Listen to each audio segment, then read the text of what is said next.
Good morning. मैं Mrs Sangeeta Jain Samant, associate professor of home science, government college Arai, Ajmer. आज second year के बच्चों को होम साइंस में काली खांसी यानी वूपिंग कॉफ के बारे में बताने जा रही हूँ। काली खांसी या कुकर खांसी एक तीव्र संक्रामक वायु संचालित श्वसन संबंधी रोग है। यह रोग खासकर छोटे बच्चों पर जिनकी उम्र 5 वर्ष से कम है उन पर अधिक और जल्दी आक्रमण करता है। इस रोग को फैलाने वाले जीवाणु को बोर्डटेला पर्टिसिस भी कहते हैं। यानी जो जीवाणु हैं, जो बैक्टीरिया हैं जो इस खांसी को फैलाते हैं उनको हम बोर्डटेला पर्टिसिस भी कहते हैं। यह रोग विश्व के लगभग सभी देशों में पाया जाता है। चीन में इस खांसी को 100 दिन वाली खांसी या 100 डे कॉफ भी कहा जाता है। सर्दी एवं बसंत ऋतु में यह अधिक फैलता है। ठंडे प्रदेश या सर्दी के मौसम में ये जीवाणु अधिक पनपते हैं तथा रोग को फैलाते हैं। बोर्डटेला जीवाणु 3 प्रकार के होते हैं, जिनमें से बोर्डटेला पर्टिसिस तथा बोर्डटेला पैरापर्टिसिस बच्चों में काली खांसी या वूपिंग कॉफ फैलाते हैं।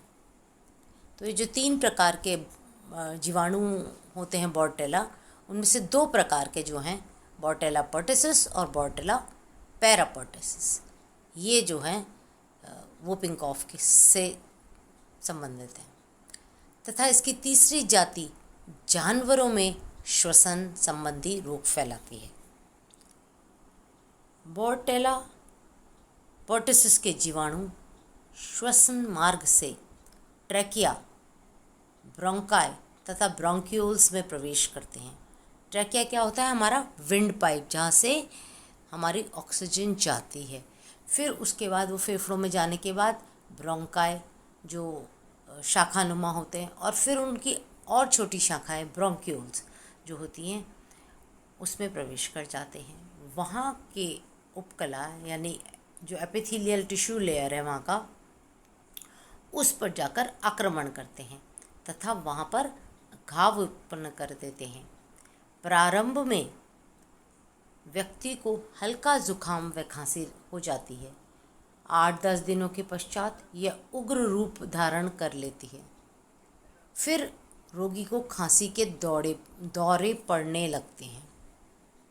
मतलब रह रह करके लंबी लंबी अटैक्स होते हैं खांसी के। लगातार खांसी रहने से खांसते समय एक विचित्र सी आवाज़ हूप करके निकलती है।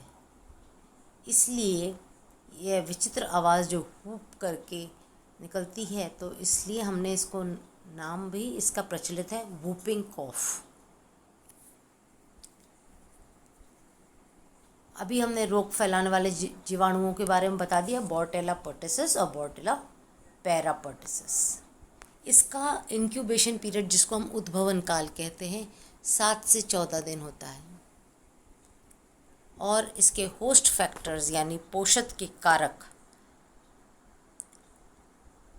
यह रोग अधिकांशतः छोटे बच्चों को जिनकी उम्र 5 वर्ष से कम हो लगता है।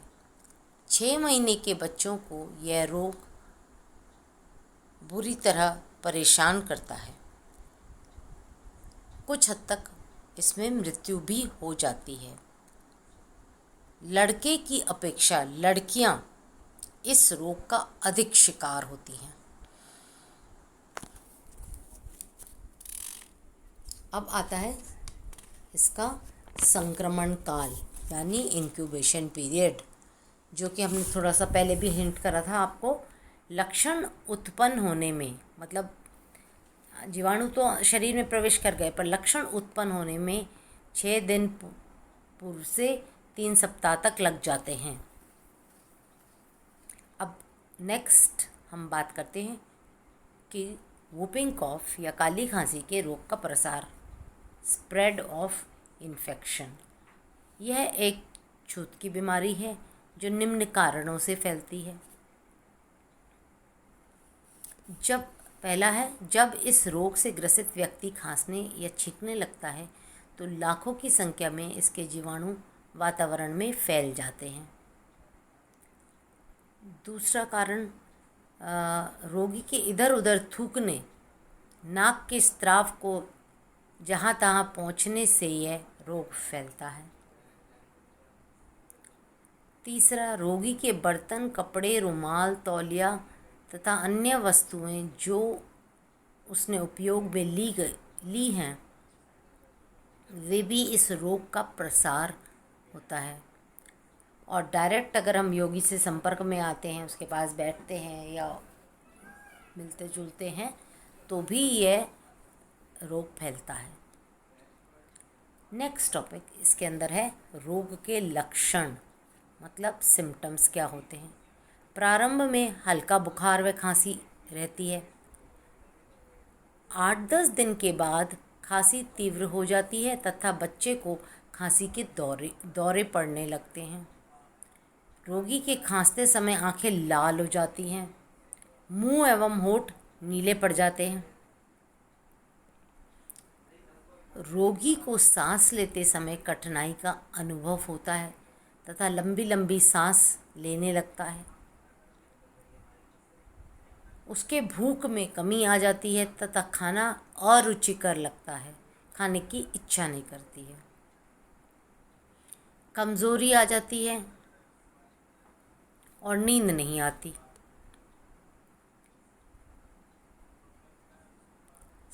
दिन की अपेक्षा रात को अधिक खांसी रहती है। मतलब जैसे रात होने लगेगी, बच्चे को या रोगी को बार बार खांसने की अटैक्स होंगे। अब नेक्स्ट आता है बचाव के उपाय, प्रिवेंटिव मेजर्स। रोगी की पहचान करके तुरंत पृथक्करण कर देना चाहिए, मतलब उसको सेग्रीगेट कर देना चाहिए, एक तरह से क्वारंटीन जिसको हम बोलते हैं।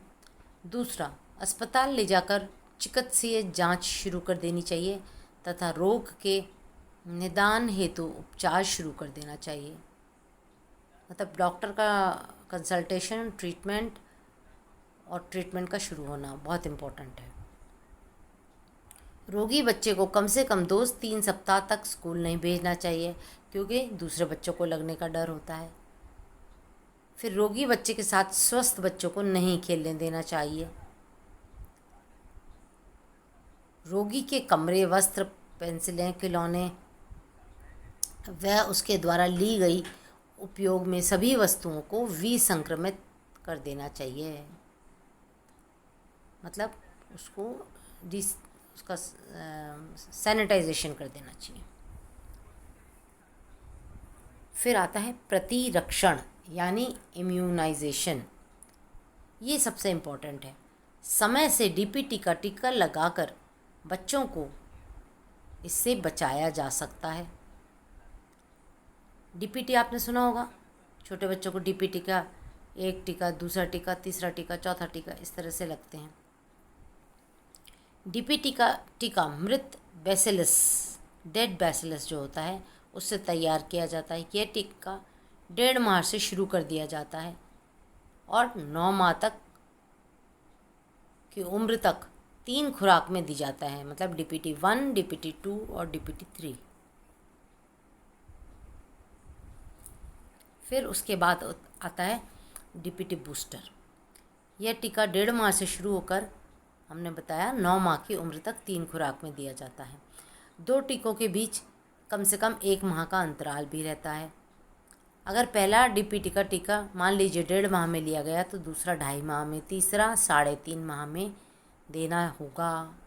बूस्टर डोज 18 से 24 माह यानी 1.5 से 2 साल के बच्चे में दी जाती है और 5 वर्ष की आयु में दिया जाता है। परंतु विशेष परिस्थिति में, जैसे समुदाय यानी कम्युनिटी में काली खांसी हो, तो डीपीटी का टीका नवजात शिशु को 1 महीने की उम्र में भी दिया जा सकता है। यह टीका मांसपेशियों में सुई लगाकर दिया जाता है। तो कोई भी जो ट्रेंड कंपाउंडर टाइप हैं या जो टीकाकरण करने वाले आपके ऑफिशिएटेड लोग हैं जिनको अपॉइंट किया गया है, उनसे ये डीपीटी का टीका ज़रूर लगवा लें बच्चे को। धन्यवाद।